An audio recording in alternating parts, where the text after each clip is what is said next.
Park থেকে আমরা বেরোই, বেরোনোর পরে আমরা একটা রেস্টুরেন্টে যাই। রেস্টুরেন্টে যাওয়ার পরে ও আমাকে একটা কোক খাওয়ায়। তো কোক খাওয়ানোর পরে আমার কেমন জানি একটা লাগে, আমার মাথা টাথা আহ, ই চোখ মুখ আন্দার দিয়ে আমি কেমন জানি একটা হয়ে গেছি, সেন্সলেস না কি বলে এটা হয়ে গেছি, মানে জ্ঞান হারাই ফেলছি। জ্ঞান হারানোর পরে আমি জানতাম না যে ওর ভিতরে ও ঘুমের ওষুধ বা কিছু খাওয়াই দিছে। তো যখন ও আমাকে ওইটা খাওয়াই দিছে, খাওয়ানোর পরে তো আমি ঘুমাই পড়ছি। আমি ঘুমানোর পরে তখন ও আহ, আমার কাছ থেকে আমার এই গায়ের যত গহনাগাটি যত যা ছিল সবকিছু, মানে ও খুলে নিয়ে যায়। গহনাগাটি সব খুলে নিয়ে যায়। খুলে নিয়ে যাওয়ার পরে আপনারা সবাই কেমন আছেন? আশা করি ভালো আছেন। যে আমিও ভালো আছি। আমি আপনাদের মাঝে আসলাম আমি একটা আমার জীবন কাহিনী নিয়ে। তো জীবন কাহিনী নিয়ে করতে আসছি। যারা ফেসবুকে, কিছু আপুদের উদ্দেশ্য করে আমি কথা বলতেছি, যারা ফেসবুকে কথা বলেন, যারা ফেসবুকে করেন, তারা আগের থেকে ভেবে নেবেন যে আপনি যে ছেলেটার সাথে প্রেম করতেছেন, যে ছেলেটার সাথে আম, মানে করতেছেন, চ্যাটিং করতেছেন, সে ছেলেটা ভালো কি মন্দ এটা আগে একটু ভেবে নেবেন, যাচাই করে নেবেন। তারপরে তার সাথে দেখা করতে যাবেন। এমন একটি ঘটনা আমার সাথে ঘটছে, সেটা আমি আপনাদের মাঝে তুলে ধরার জন্য আমি আজকে ফেসের মাধ্যমে আসছি। তো আমি আমার মূল ঘটনায় চলে যাই।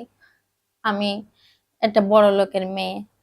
আমি আমার কোনো ভাই বোন নাই। আমি একাই এক বাপের এক জি। তো আমি যখন করি, আমি এরকম ফেসবুকে, আমি কলেজে পড়ালেখা করি, তখন আমার ফেসবুকে একটা ছেলের সাথে পরিচয় হয়। তো পরিচয় হওয়ার পরে ফেসবুকে ওর সাথে আমার চ্যাটিং হয়, ওর সাথে হয়, কিন্তু তাকে আমি কখনো দেখি না। এমনকি ভিডিও কল দিলেও ও কখনো ভিডিও কলে আসে না আমার সামনে। এভাবে এভাবে সেটিং করি, করি, এরকম করতে করতে ও কত মিষ্টি মিষ্টি কথা বলে, কত করে যে তোমার সাথে আমি করব, তোমার সাথে করব। কিন্তু আমার জানা ছিল না যে এই ছেলেটা এতটা খারাপ হতে পারে। ঠিক আছে, তার জন্য আমি আমি এরকম ওর সাথে কথা বলতাম, ভালোভাবে কথা বলতাম। ও যে আমার সাথে এতটা ফান করতো আমি এটা বুঝতাম না, আমাকে করতো।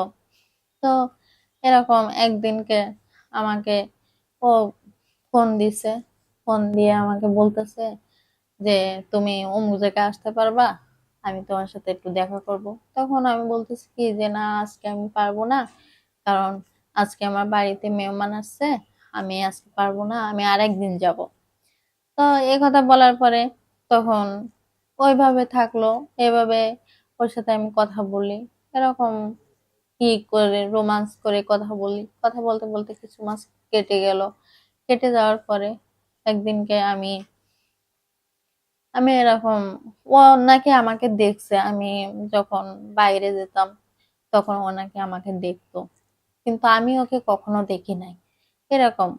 তো একদিন ও কি করে আমাকে ওর এখানে, মানে ফোন দেয়, আমার ফোনে ফোন দেয়, ফোন দিয়ে কথা বলে, ওর এখানে যেতে বলে। তা আমাকে যখন যেতে বলে তখন আমি বল যে আচ্ছা ঠিক আছে, আমি যাব। তো কোথায় যেতে হবে আপনি আমাকে বলেন। তখন বলে যে আচ্ছা ঠিক আছে, তুমি অমুক জায়গায় আসো, একটা নির্জল জায়গা, যেখানে কোনো সারা শব্দ কিচ্ছু নাই, কোনো একটা মানুষ যায় না, এমন জায়গা আমাকে যেতে বলছে। তখন আমি যখন গেছি, আমি যাওয়ার পরে তখন ও আমার সাথে ভালোভাবে, মানে এমনি ভালোভাবে কথা বললো, কথা বলে আমার কাছে আসলো। আসার পরে আমার ওদিনকে আমার সর্বস্ব সব লুটে নিল। আপনারা আবার মাইন্ড করবেন না, আমি কিন্তু মাইন্ডের কোনো কথা বলতেছি না। মানে সর্বস্ব লুটে নিল, মানে ও একটা ধান্দা বাজলো। ঠিক আছে, তো আমার আমার গায়ে যত পোশাক ছিল, মানে আমার গায়ে যত গহনা ছিল, আমার হাতে ব্রেসলেট ছিল, ঘড়ি ছিল, সোনার। পার্ক থেকে আমরা বেরোই, বেরোনোর পরে আমরা একটা রেস্টুরেন্টে যাই। রেস্টুরেন্টে যাওয়ার পরে ও আমাকে একটা কোক খাওয়ায়।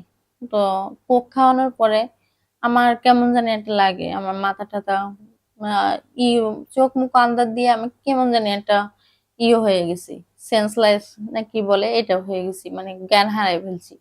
জ্ঞান হারানোর পরে আমি জানতাম না যে ওর ভিতরে ও ঘুমের ওষুধ বা কিছু খাওয়াই দিছে। তো যখন ও আমাকে ওইটা খাওয়াই দিছে, খাওয়ানোর পরে তো আমি ঘুমায় পড়ছি।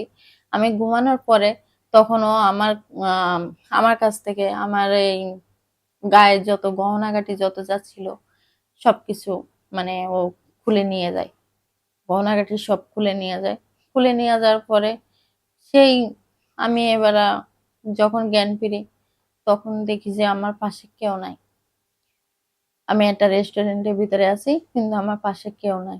পরবর্তীতে আমি ওইখান থেকে আসলাম। আসার পরে আমার বাবা মাকে বললাম যে এই ঘটনা। তারপরে আমার বাবা মা আমাকে একটু করলো, মানে তেমন কিছু বলে না, তারপরেও একটু বাবা একটু বকাঝকা করলো। বকাঝকা করার পরে তারপরে আর কি এই জীবনটা এভাবেই গেল আর কি। আপনারা এরকম ভুল করবেন না, দর্শকের উদ্দেশ্যে বলে দেন। আপনারা কেউ এরকম ভুল করবেন না যেরকম ভুল আমি করছি। আমি কিন্তু সর্বপ্রথমে বলছি যে আপুরা, আপনারা যারা ফেসবুকের মাধ্যমে ভালোবাসেন এবং ফেসবুকের মাধ্যমে মানুষের সাথে চ্যাটিং করেন, কথা বলেন, তাকে কখনো যাচাই বাছাই না করে আপনার সামনে আনবেন না, এমনকি আপনিও তার সামনে যাবেন না। এটা আপনাদের কাছে অনুরোধ। ধন্যবাদ।